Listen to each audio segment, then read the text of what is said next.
Pria ini bernama Welly. Dia adalah seorang petugas bank di Belanda atau biasa disebut bankir. Welly telah berkeluarga dan memiliki 3 anak. Pagi itu saat mengadakan pesta di rumah, para rekan kerja Welly terlihat sedang membahas tentang pemimpin baru mereka yang bernama Ros. Ros memang warga negara Belanda, tapi dibanding membela negaranya sendiri, dia lebih pro ke penjajah, yaitu Nazi Jerman. Pada masa itu, Belanda masih dijajah oleh Jerman. Keesokan harinya di kantor, waktu mendengarkan pidato Ros, Welly serta para bankir lain muak kenapa Ros terus membela Nazi seakan seperti lupa dengan apa yang telah Nazi lakukan pada negara mereka.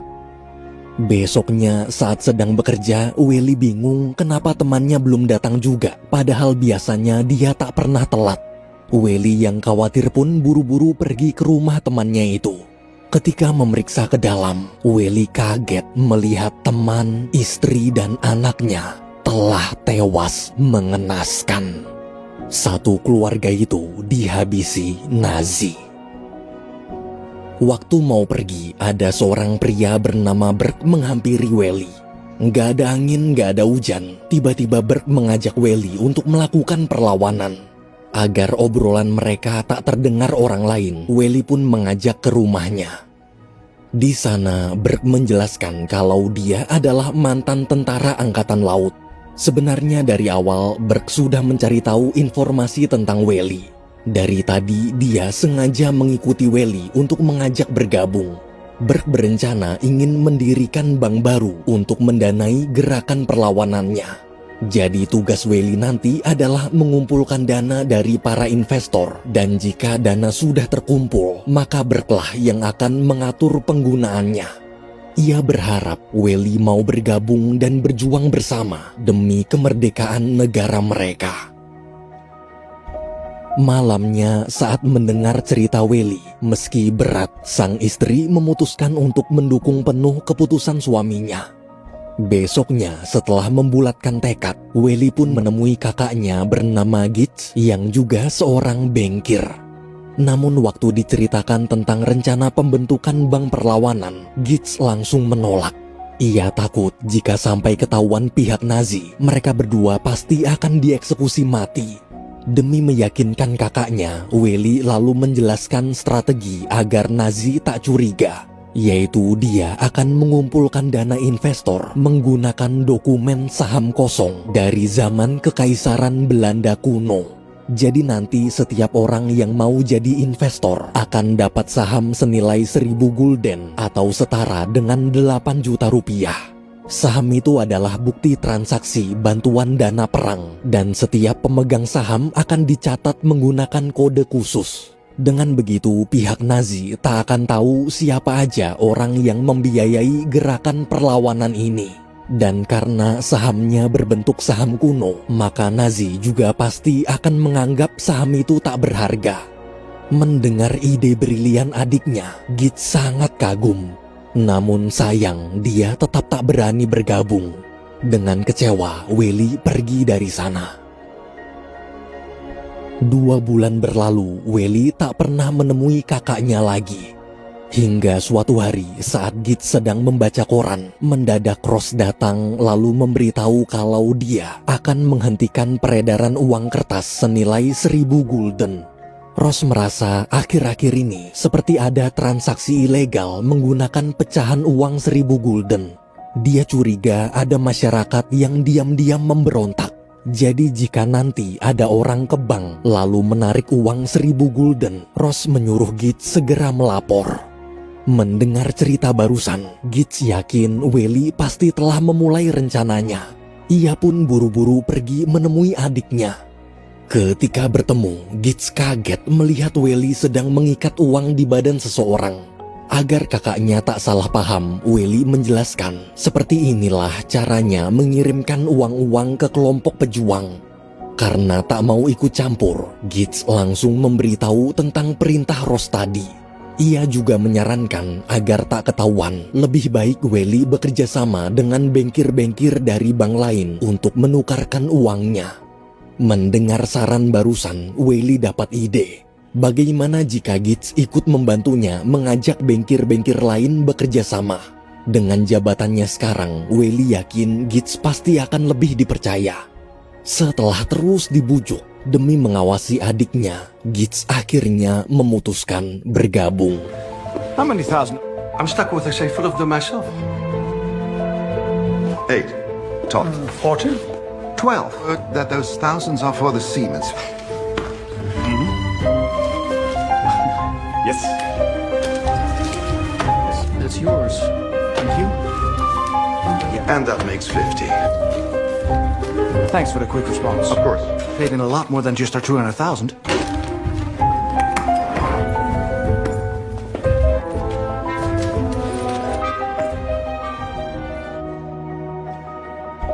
Dua minggu kemudian, Welly dan Gitz berhasil mengumpulkan banyak uang. Dan semua uang itu telah mereka kirimkan ke kelompok pejuang. Totalnya 600.000 gulden atau 4 miliar rupiah. Malam hari, Welly dan Gitz merayakan keberhasilan mereka di rumah. Saat sedang berdansa, istri Gitz bertanya bagaimana jika suatu saat nanti mereka ketahuan. Sambil tertawa, Welly menjawab, tak mungkin ketahuan karena dia jauh lebih pintar dari Nazi. Di sisi lain, terlihat Ross sedang pergi menemui komandan Nazi di markas pemberontak. Komandan cerita, tadi waktu para pemberontak ditangkap, dia menemukan ada banyak sekali uang dan amunisi senjata. Komandan merasa aneh dari mana para pemberontak dapat dana, padahal seluruh perputaran uang di negara ini selalu dipantau Nazi. Ross mengatakan dia yakin pasti para pemberontak dibiayai oleh bank ilegal. Daripada fokus menangkap satu persatu pemberontak, lebih baik Nazi fokus mencari orang di balik bank ilegal ini. Mendengar ucapan Ross, komandan berkata, "Iya juga ya."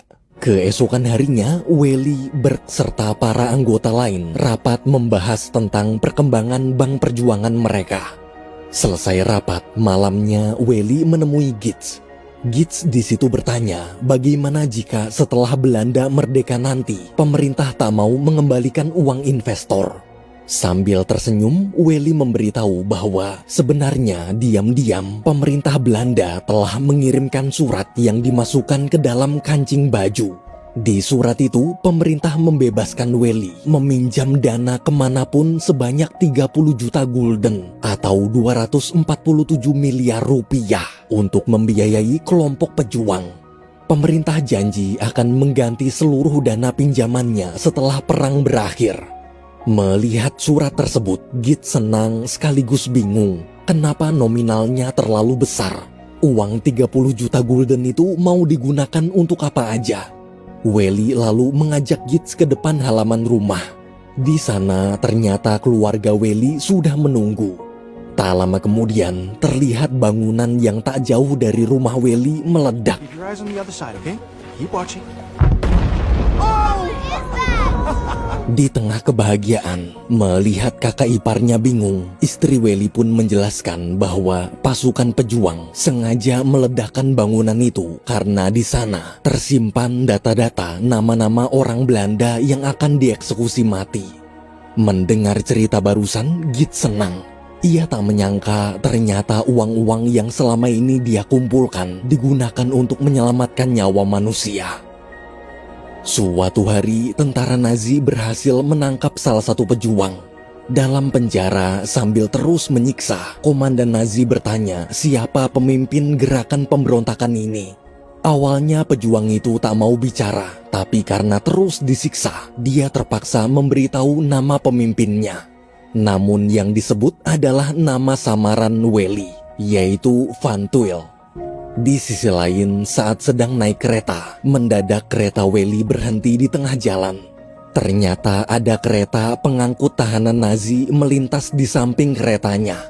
Mendengar suara teriakan para tahanan yang kebanyakan wanita dan anak-anak, semua orang sedih, termasuk Welly. Sepulang ke rumah, Welly menceritakan kejadian tadi pada istrinya. Welly benar-benar lelah. Ia berharap penjajahan ini bisa segera berakhir. 2 tahun berlalu, gerakan perlawanan Welly masih terus berlanjut. Siang itu, waktu Welly baru sampai kantor, dia bertemu Ross.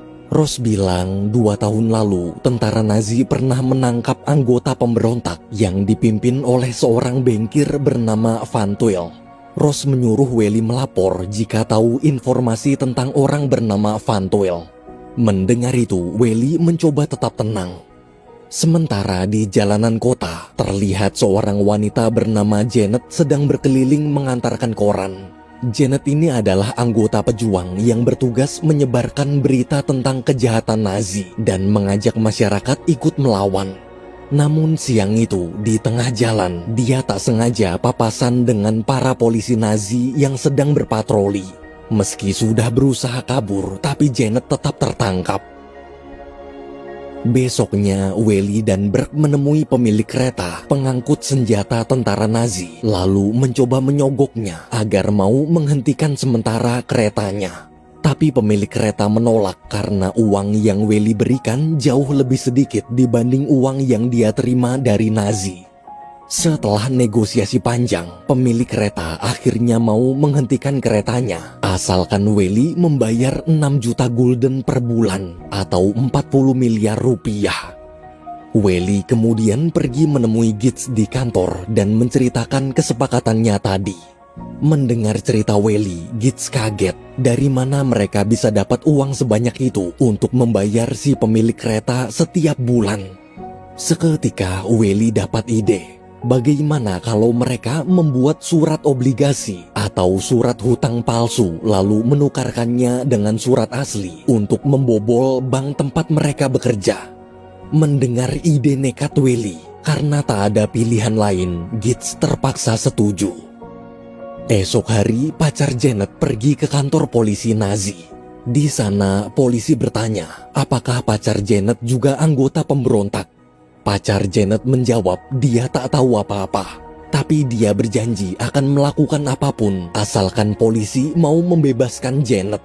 Melihat kesempatan itu, kepala polisi pun memanfaatkannya untuk menangkap pemberontak lain. Besoknya, untuk membuat surat obligasi palsu, Welly pergi ke tempat penjual tinta ilegal di suatu bangunan kosong. Tapi pas mau masuk, ada seorang barberman datang dan langsung menarik Welly masuk ke barbershopnya. Tanpa mengatakan sepatah kata pun, sambil gemetar ketakutan, barberman itu mulai mencukur Welly. Awalnya Welly bingung, namun tak lama kemudian dia akhirnya paham. Dari jendela, dia melihat si penjual tinta ilegal ditangkap lalu ditembak mati oleh polisi Nazi. Welly sangat syok. Seandainya tadi dia masuk ke dalam, mungkin sekarang dia sudah ditembak juga. Sebelum pergi, Welly berterima kasih pada si barberman karena telah menyelamatkannya. Di jalan, Welly terus memikirkan kejadian tadi. Ia takut bila suatu saat nanti tertangkap, bukan hanya dia, tapi keluarganya pasti juga akan dieksekusi. Setelah mempertimbangkan cukup matang, malamnya Welly memutuskan untuk pergi dari rumah. Meski berat, istri Welly berusaha menerima keputusan suaminya. Agar tak terlacak, Welly pun tinggal di bangunan kosong dekat percetakan. Beberapa hari kemudian, setelah dapat tintanya, Welly bersama anggota lain mulai mencetak surat obligasi palsu. Namun di tengah pekerjaan, ada anggota datang dan melapor bahwa Burke baru aja tertangkap Nazi. Mendengar kabar itu, Welly merasa aneh kenapa informasi rahasia mereka bisa bocor. Esok hari di penjara, seorang biarawati datang memberikan Burke makanan. Biarawati itu bilang jika ingin menyampaikan pesan untuk seseorang, maka Burke bisa memberitahunya. Ia janji tak akan memberitahu siapapun. Tapi Burke hanya menggeleng. Dia tahu si biarawati berbohong. Apapun yang dia katakan pasti akan dilaporkan ke pihak Nazi. Siangnya, polisi Nazi membawa Burke serta beberapa tahanan lain ke atas bukit untuk dieksekusi mati.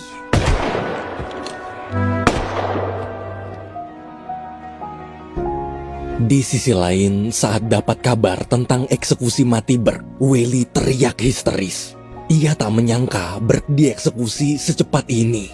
Gitz yang juga mendengar kabar itu pun meminta Welly berhenti sebelum mereka tertangkap juga. Tapi Welly menolak.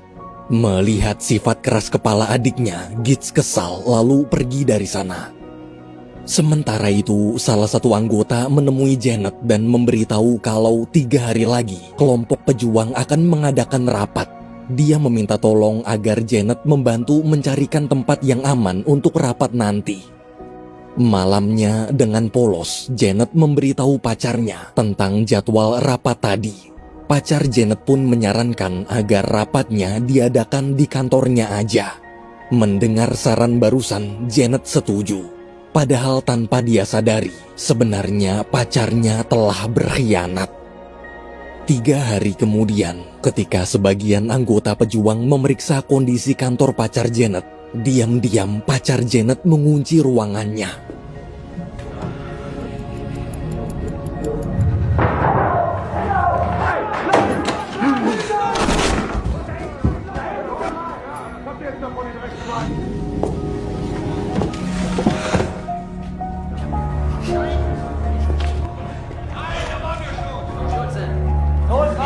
Gehen auch auf, zack, zack, schneller. Marsch, los!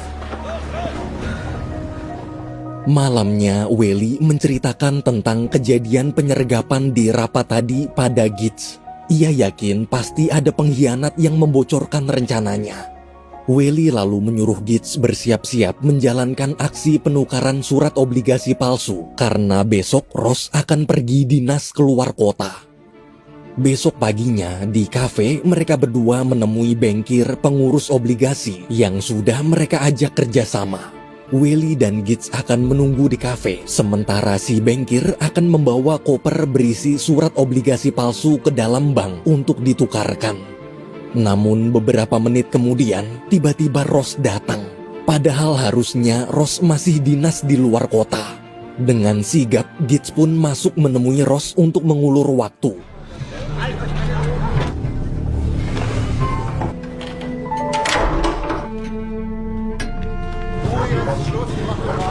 Nein, out. Well,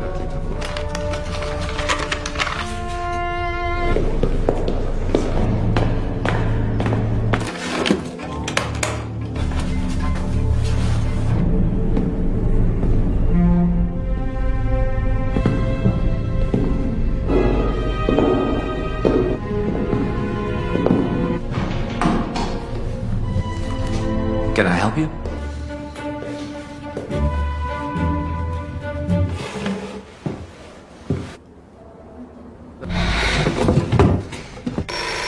but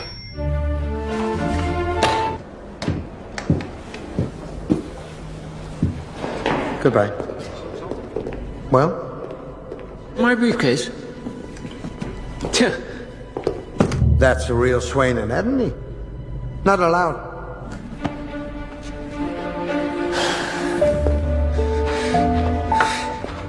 keep walking. And?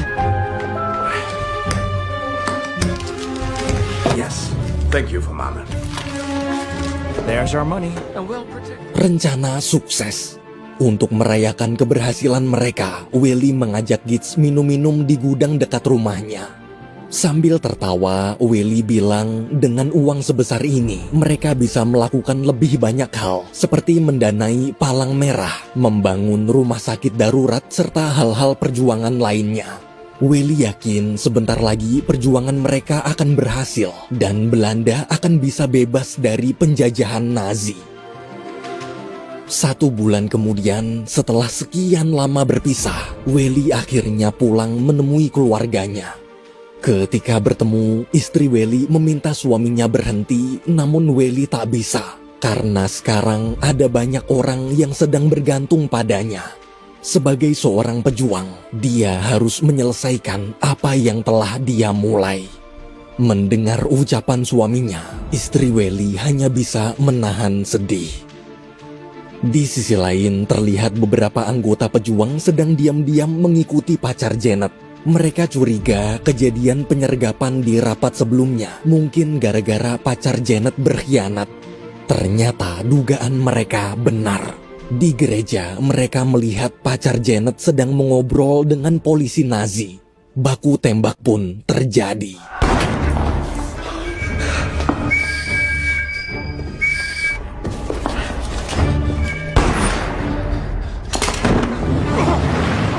Salah satu pejuang tertangkap.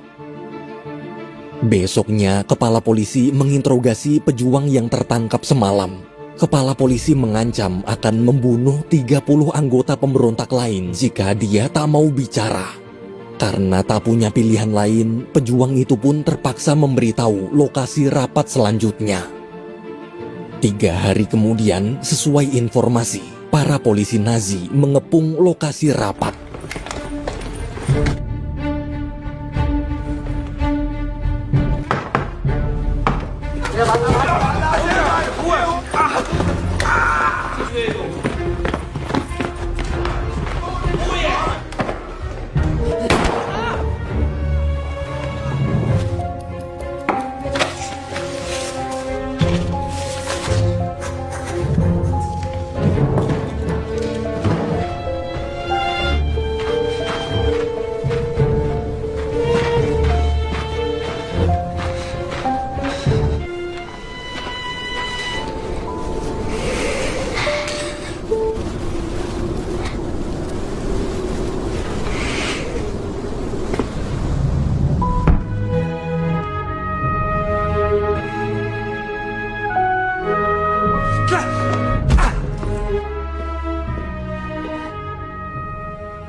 Siangnya, Gitz menemui istri Welly, lalu mengabarkan kalau adiknya telah tertangkap. Mendengar itu, istri Welly syok. Demi keselamatan keluarga adiknya, Gitz buru-buru mengajak istri dan anak Welly mengungsi ke desa sebelum Nazi datang. Dalam penjara, Welly berpesan pada salah satu rekan seperjuangannya, jika seandainya nanti dia dieksekusi mati, tolong sampaikan ke istrinya kalau dia sangat mencintainya. Esok hari, ketika sedang terdiam merenung, pasukan Nazi datang menyeret Welly. Ternyata identitas samaran Welly, yaitu Van Tuyl, telah terbongkar. Welly lah dalang dibalik semua pemberontakan ini. Ia pun disiksa hingga babak belur. Tak lama kemudian, Ross datang. Ross di situ bertanya, bagaimana caranya Welly bisa menjalankan organisasi sebesar ini dan mengumpulkan uang sangat banyak, padahal dia hanya bankir biasa. Bukannya menjawab, Welly malah menyuruh Ross segera tobat, karena sebentar lagi Belanda akan merdeka. Mendengar ucapan Welly, Ross hanya diam lalu pergi dari sana. Keesokan harinya, Welly bersama tahanan lain dibawa ke pinggir sungai untuk dieksekusi.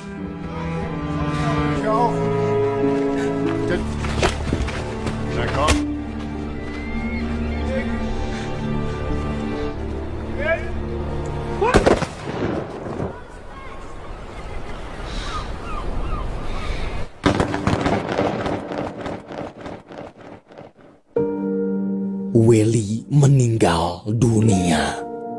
Ketika mendengar kabar kematian suaminya, istri Welly menangis histeris. Besoknya terlihat Janet berhasil menangkap pacarnya sendiri. Di bawah terowongan, para pejuang yang masih tersisa menembak pacar Janet, kemudian membuang mayatnya ke sungai. 4 bulan berlalu setelah pertempuran panjang, tentara sekutu akhirnya berhasil mengambil alih Belanda dari Nazi Jerman. Ross pun ditangkap dan dipenjara di negara Kanada. Namun baru 1 hari ditahan, Ross memutuskan mengakhiri hidupnya sendiri. Sementara itu di Belanda, semenjak merdeka, para petinggi pemerintahan yang selama bertahun-tahun ini kabur ke Inggris kembali ke Belanda. Siang itu, saat sedang rapat dan membahas tentang kisah perjuangan Welly, salah satu petinggi bertanya, kenapa Welly meminjam uang melebihi batas limit, bahkan sampai berbuat kriminal memalsukan surat obligasi dan mencuri uang bank sebesar 100 juta gulden. Padahal batas limit yang pemerintah sediakan hanya 30 juta. Gitz di situ kesal. Kenapa mereka hanya sibuk membahas tentang uang aja? Padahal selama pemerintah kabur ke Inggris dan membiarkan rakyatnya dijajah, Welly lah yang selalu berjuang memerdekakan negara ini. Mendengar cerita itu, para petinggi terdiam.